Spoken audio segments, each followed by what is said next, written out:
of Progress and Poverty, chapter, oh crap, Wages and the Law of Wages? Yes, chapter, 6, I think, chapter 6, page 204, chapter 6, Wages and the Law of Wages.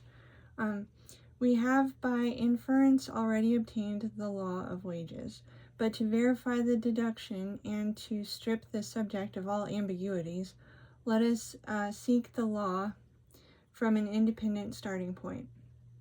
There is, of course, no such thing as a common rate of wages, in the sense that there is at any given time and place a common rate of interest.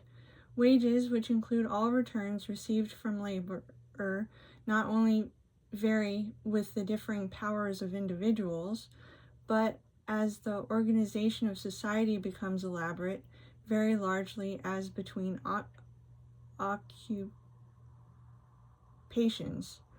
Nevertheless, there is a certain general relation between all wages, so that we express a clear and well understood idea when we say that wages are higher or lower in one time or place than in another.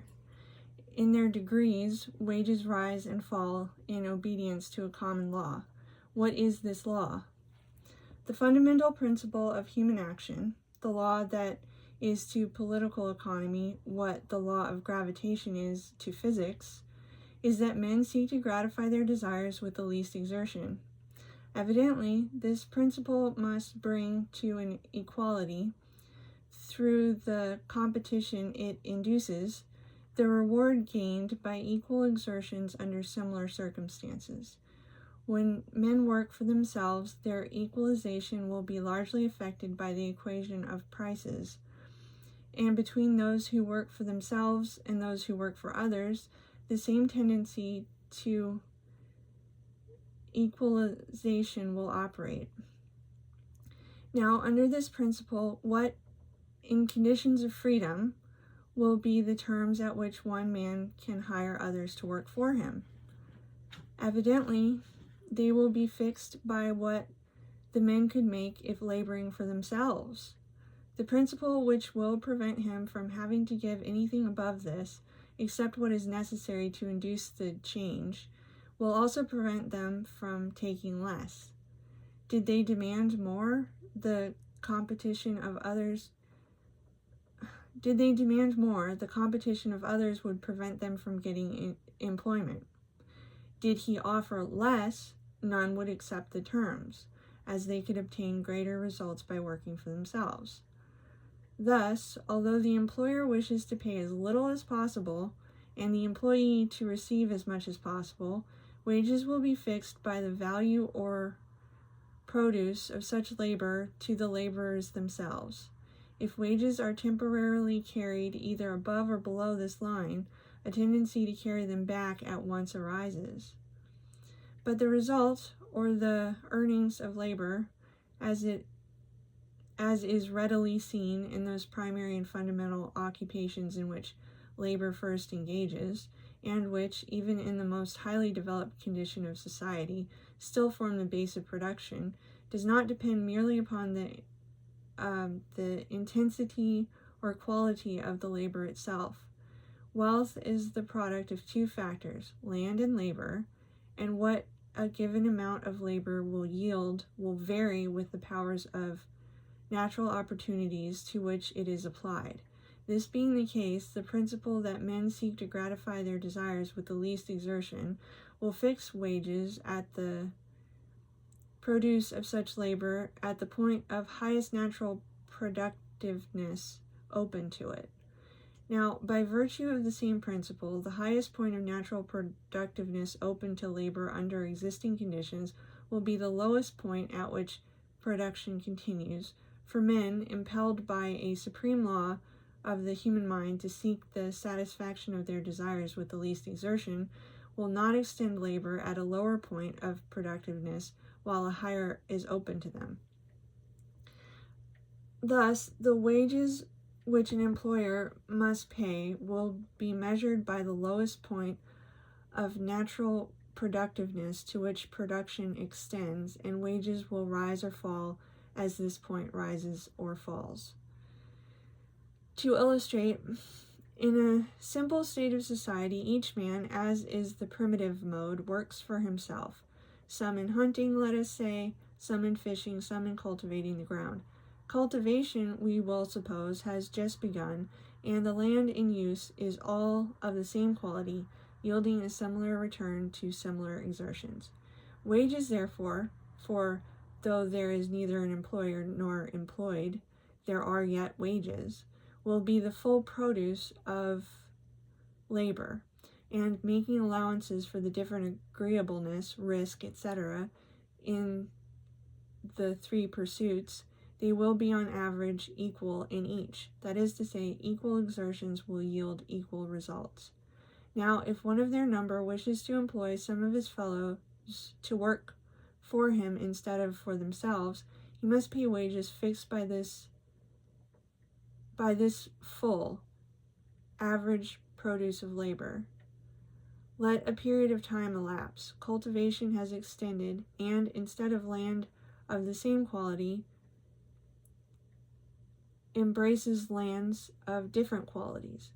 Wages now will not be as before the average produce of labor. They will be the average produce of labor at the margin of cultivation, or the point of lowest return.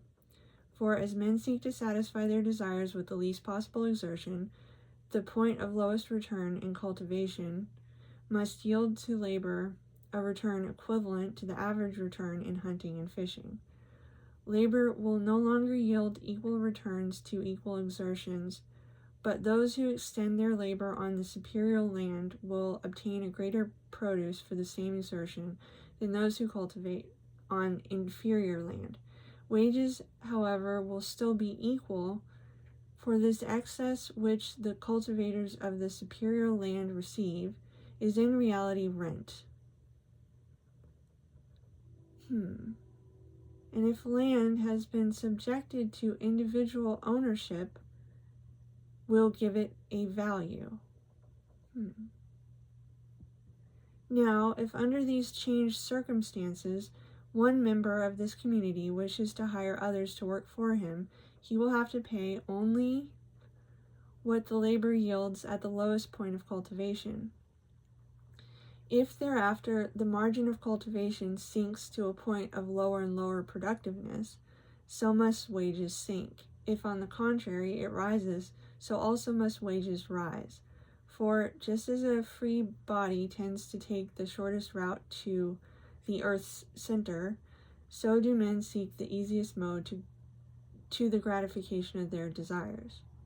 Here then we have the law of wages as a deduction from a principle most obvious and most universal, that wages depend upon the margin of cultivation, that they will be greater or less as the produce which labor can obtain from the highest natural opportunities open to it is greater or less, flows from the principle that men will seek to satisfy their wants with the least exertion.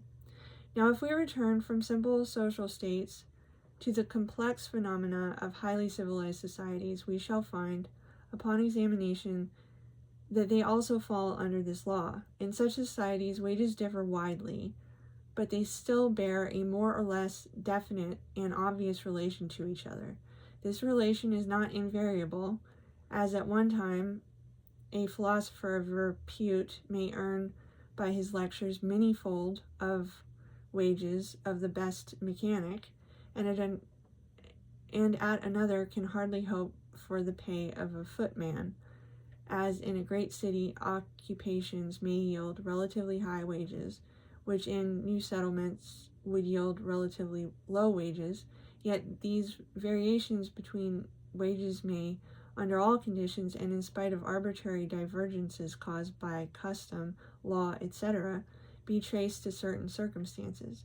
In one of his most interesting chapters, Adam Smith thus enumerates the principal circumstances, quote, which make up for a small pecuniary gain in some employments and counterbalance a great one in others. First, the agreeableness or disagreeableness of the employments themselves. Secondly, the easiness and cheapness or the difficulty and expense of learning them. Thirdly, the constancy or inconstancy of employment in them. Fourthly, the small or great trust which must be reposed in them. Fifthly, the probability or improbability of success in them." Close quote. It is not necessary to dwell in detail on these causes of variation in wages between different employments. They have been admirably explained and illustrated by Adam Smith and the economists who have followed him, who have well worked out the details, even if they have failed to apprehend the main law.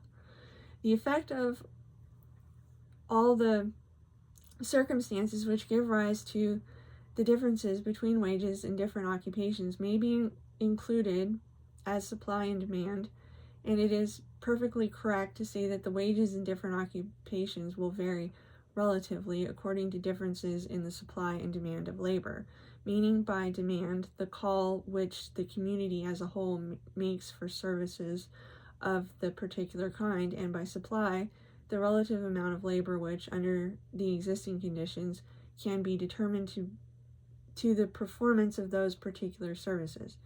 But though this is true as to the relative differences of wages, when it is said, as is commonly said, that the general rate of wages is determined by supply and demand, the words are meaningless. For supply and demand are but relative terms. The supply of labor can only mean labor offered in exchange for labor, or the produce of labor, and the demand for labor can only mean labor or the produce of labor offered in exchange for labor.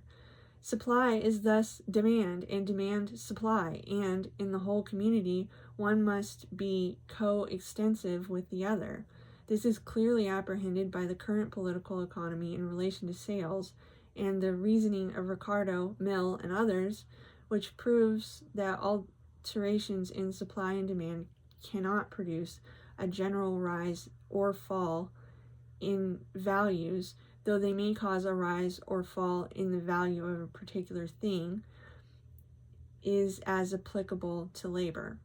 What conceals the absurdity of speaking generally of supply and demand in reference to labor is the habit of considering the demand for labor as springing from capital and as something distinct from labor. But the analysis to which this idea has been heretofore subjected has sufficiently shown its fallacy. It is indeed evident from the mere statement that wages can never permanently exceed the produce of labor, and hence that there is no fund from which wages can for any time be drawn, save that which labor constantly creates. But though all of the circumstances which produce the differences in wages between occupations may be considered as operating through supply and demand, they, or rather their effects, for sometimes the same cause operates in both ways, may be separated into two classes according as they tend only to raise apparent wages or as they tend to raise real wages. That is, to increase the average reward for equal exertion. The high wages of some occupations much resemble what Adam Smith compares them to, the prizes of a lottery, in which a great gain of one is made up from the losses of many others. This is not only true of the professions by means of which Dr. Smith illustrates the principle, but is largely true of the wages of superintendents in mercantile pursuits, as shown by the fact that over 90% of the mercantile firms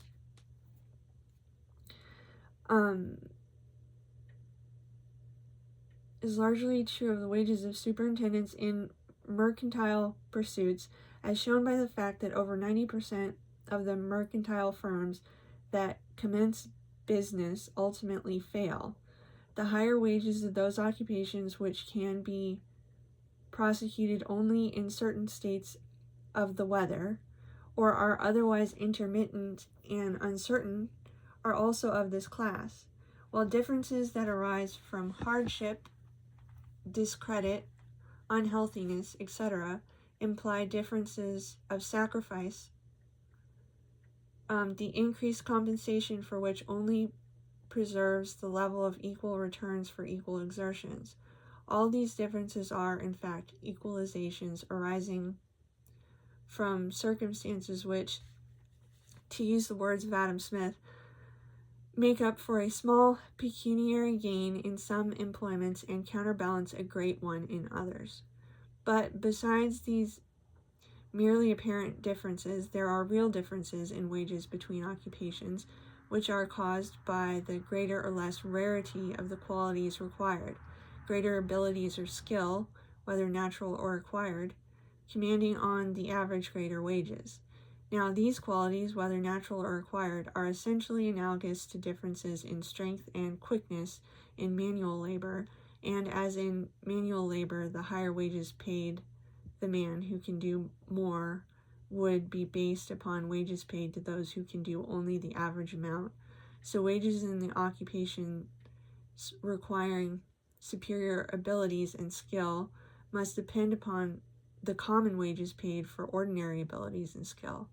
It is indeed evident from observation, as it must be from theory, that whatever be the circumstances which produce the differences of wages in different occupations, and although they frequently vary in relation to each other, producing, as between time, and place, greater or less relative differences, yet the rate of wages in one occupation is always dependent on the rate in another, and so on down until the lowest and widest stratum of wages is reached, in occupations where the demand is more nearly uniform and in which there is the greatest freedom to engage.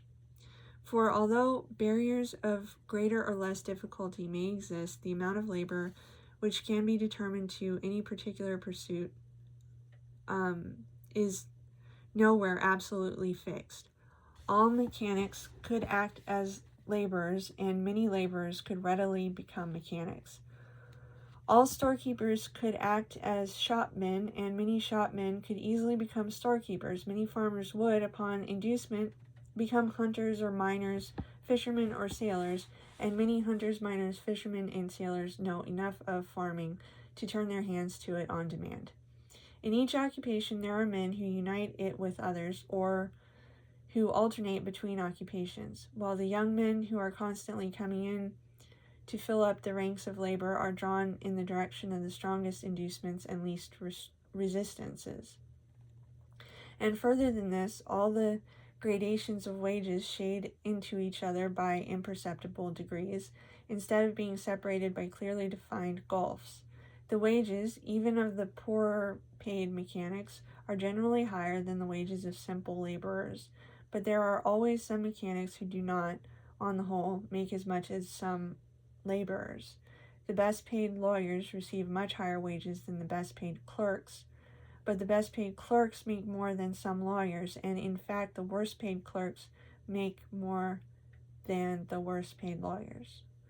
Thus, on the verge of each occupation stand those to whom the inducements between one occupation and another are so nicely balanced that the slightest change is sufficient to determine their labor in one direction or another. Thus, any increase or decrease in the demand for labor of a certain kind cannot, except temporarily, raise wages in that occupation above, nor depress them below, the relative level with wages in other occupations, which is determined by the circumstances previously adverted to, such as relative agreeableness or continuity of employment, etc. Even as experience shows, where artificial barriers are imposed to this interaction, such as limiting laws, guide regulations, the establishment of castes, etc., they may interfere with, but cannot prevent, the maintenance of this equilibrium. They operate only as dams, which pile up the water of a stream above its natural level, but cannot prevent its overflow. Thus, although they may from time to time alter in relation to each other as the circumstances which determine relative levels change, yet it is evident that wages in all strata must ultimately depend upon wages in the lowest and widest stratum, the general rate of wages rising or falling as these rise or fall. Now, the primary and fundamental occupations upon which, so to speak, all others are built up, are evidently those which procure wealth directly from nature. Hence, the law of wages in them must be the general law of wages. And as wages in such occupations clearly depend upon what labor can produce at the lowest point of natural productiveness to which it is habitually applied, therefore wages generally depend upon the margin of cultivation, or, to put it more exactly, upon the highest point of natural productiveness to which labor is free to apply itself without the payment of rent. So obvious is this law that it is often apprehended without being recognized. It is frequently said of such countries as California and Nevada that cheap labor would enormously aid their development, as it would enable the working of the poorer but most extensive deposits of ore. A relation between low wages and a low point of production is perceived by those who talk in this way, but they invert cause and effect. It is not low wages which will cause the working of low-grade ore, but the extension of production to the lower point which will diminish wages. If wages could be arbitrarily forced down, as has sometimes been attempted by statute, the poorer mines would not be worked so long as richer mines could be worked. But if the margin of production were arbitrarily forced down, as it might be, were the superior natural opportunities in the ownership of those who choose rather to wait for a future increase of value than permit them to be used now, wages would necessarily fall. The demonstration is complete. The law of wages we have thus obtained is that which we previously obtained as the corollary of the law of rent, and it completely harmonizes with the law of interest. It is that wages depend upon the margin of production, or upon the produce which labor can obtain at the highest point of natural productiveness open to it without the payment of rent. This law of wages accords with and explains universal facts that, without its apprehension, seem unrelated and contradictory. It shows that where land is free and labor is unassisted by capital, the whole produce will go to labor as wages. Where land is free and labor is assisted by capital, wages will consist of the whole produce less that part necessary to induce the storing up of labor as capital. Where land is subject to ownership and rent arises, wages will be fixed by what labor could secure from the highest natural opportunities open to it without the payment of rent. Where natural opportunities are all monopolized, wages may be forced by the competition among laborers to the minimum at which laborers will consent to reproduce. This necessary minimum of wages, which by Smith and Ricardo is denominated the point of natural wages, and by Mill supposed to regulate wages, which will be higher or lower as working classes consent to reproduce at higher or lower standards of comfort, is, however, included in the law of wages as previously stated, as it is evident that the margin of production cannot fall below that point at which enough will be left as wages to secure the maintenance of labor. Like Ricardo's law of rent, of which it is the corollary, the law of wages carries with it its own proof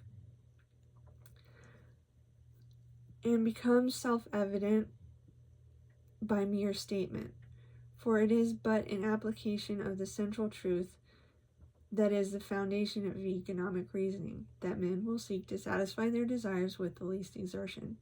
The average man will not work for an employer for less, all things considered, than he can earn by working for himself, nor yet will he work for himself for less than he can earn by working for an employer, and hence the return which labor can secure from such natural opportunities as are free to it must fix the wages which labor everywhere gets.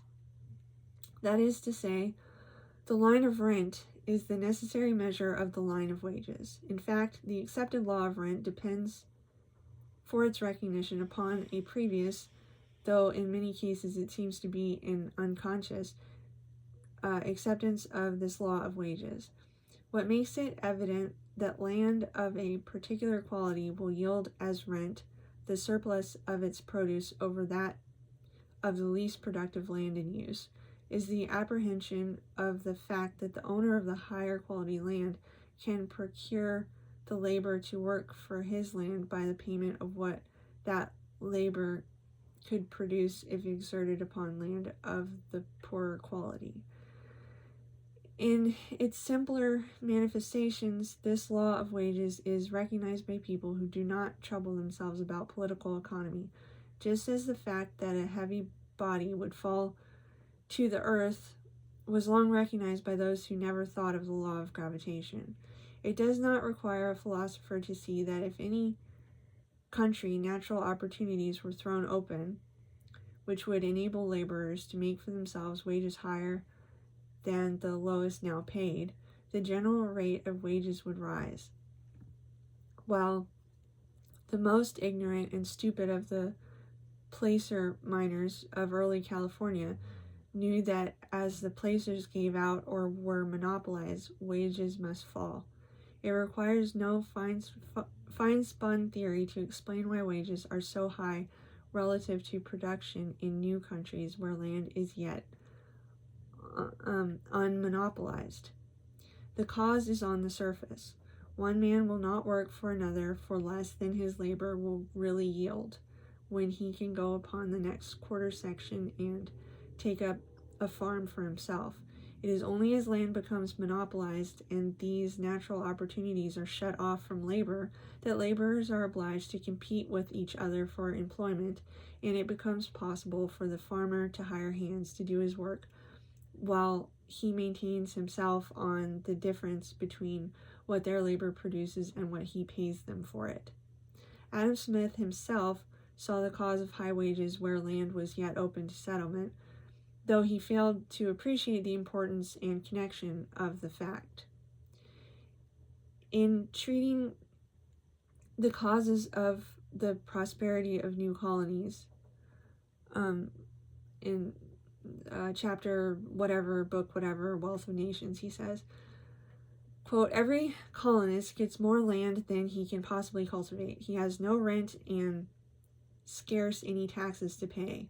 He is eager, therefore, to collect laborers from every quarter and to pay them the most liberal wages. But these liberal wages, joined to the plenty and cheapness of land, soon make these laborers leave him in order to become landlords themselves and to reward with equal liberty other laborers who soon leave them for the same reason they left their first masters. Close quotes. This chapter contains numerous expressions which, like the opening sentence in the chapter on the wages of labor, show that Adam Smith failed to appreciate the true laws of the distinction of wealth only because he turned away from the more primitive forms of society to look for first principles amid complex social manifestations, where he was blinded by a pre-accepted theory of the functions of capital and, as it seems to me, by a vague acceptance of the doctrine which, 2 years after his death, was formulated by Malthus. And it is impossible to read the works of the economists who since the time of Smith have endeavored to build up and elucidate the science of political economy without seeing how, over and over again, they stumble over the law of wages without recognizing it. Yet, quote, if it were a dog, it would bite them, end quote. Indeed, it is difficult to resist the impression that some of them really saw this law of wages, but fearful of the practical conclusions to which it would lead, preferred to ignore and cover it up rather than use it as the key to problems which, without it, are so perplexing. A great truth to an age which has rejected and trampled on it is not a word of peace, but a sword. Perhaps it may be well to remind the reader, before closing this chapter, of what has been before stated, that I am using the word wages not in the sense of a quantity, but in the sense of a proportion. When I say that wages fall as rent rises, I do not mean that the quantity of wealth obtained by laborers as wages is necessarily less, but that the proportion which it bears to the whole produce is necessarily less. The proportion may diminish while the quantity remains the same or even increases. If the margin of cultivation descends from the productive point, which we will call 25, to the productive point we will call 20, the rent of all lands that before paid rent will increase by this difference, and the proportion of the whole produce which goes to laborers as wages will to the same extent diminish. But if, in the meantime, the advance of the arts or the economies that become possible with greater populations have so increased the productive power of labor that at 20 the same exertion will produce as much wealth as before at 25, laborers will get as wages as great a quantity as before, and the relative fall of wages will not be noticeable in any diminution of the necessaries or comforts of the laborer, but only in the increased value of land and the greater incomes and more lavish expenditure of the rent-receiving class. That's the end of chapter, I think, 6. It's page 216. That's page 216.